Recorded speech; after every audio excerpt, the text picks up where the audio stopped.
ukiangalia Qur'ani hakuna mtu ambaye ataifata ataharibikiwa,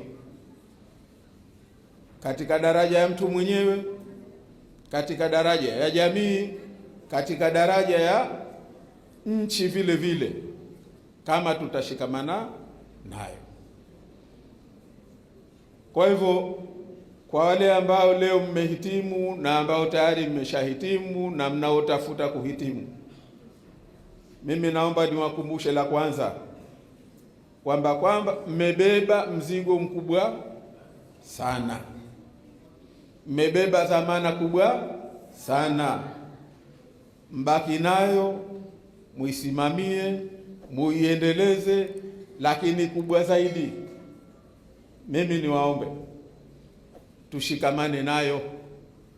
Qur'ani hatujaletewa tuhifadhi, Qur'ani hatujaletewa tukariri tu. Qur'ani tumeletewa tuifate yale ambayo Mwenyezi Mungu katuagiza, katueleza, na mengi ya miongozo ya tafakuri, lakini mna sharia zake Mwenyezi Mungu, maelekezo yake, miongozo yake. Tukishikamana nayo hiyo hatutoharibikiwa.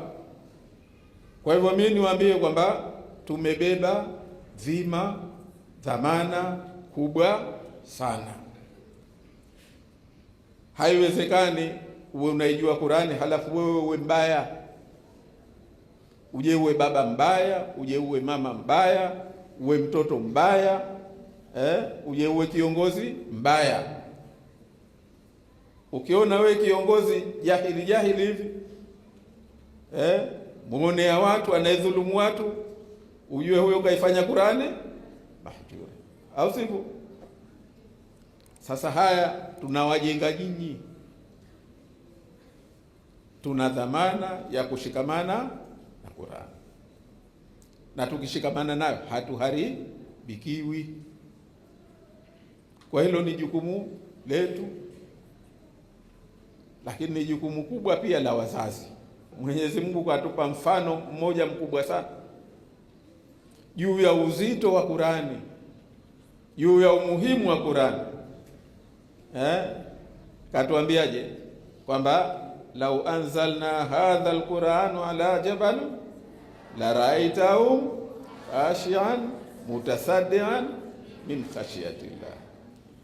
Na hii kaileta kwa nini? Watilka al-amthal nadribuha linnasi la'allahum yatafakkarun. Hebu jifikirie wewe, Mwenyezi Mungu alivyotuambia kama ingeiteremsha hii Qur'ani juu ya jabali. Ukizungumza jabali kwa lugha ya Kiarabu, maana yake ni mlima wa jiwe uloundwa kwa jiwe. Sasa ufikirie, Mwenyezi Mungu anatuambia laiti ingeteremshwa juu ya ule mlima wa jiwe, basi ungeuona unakoromoka, unayayuka. Kwa nini? Kutokana na kumhofia, kumcha Mwenyezi Mungu, kutokana na uzito wa hii Qur'ani. Mambo makubwa yaliyomo kwenye Qur'ani. Sasa ujiulize wewe kwamba wewe umepewa Qur'ani, unaijua, unaifahamu, unayo kifuani, halafu wewe hubadiliki. Wewe nani? Kwamba wewe hubadiliki, ndio uko vile vile kwenye uasi, uko huko kwenye ukorofi, uko huko kwenye kila ubaya, uko huko. Jiulize wewe utakuwa na daraja gani? Wewe utakuwa chuma?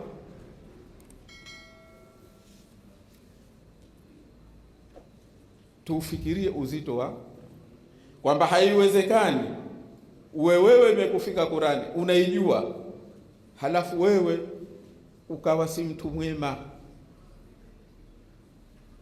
halafu wewe ukawa mbaya.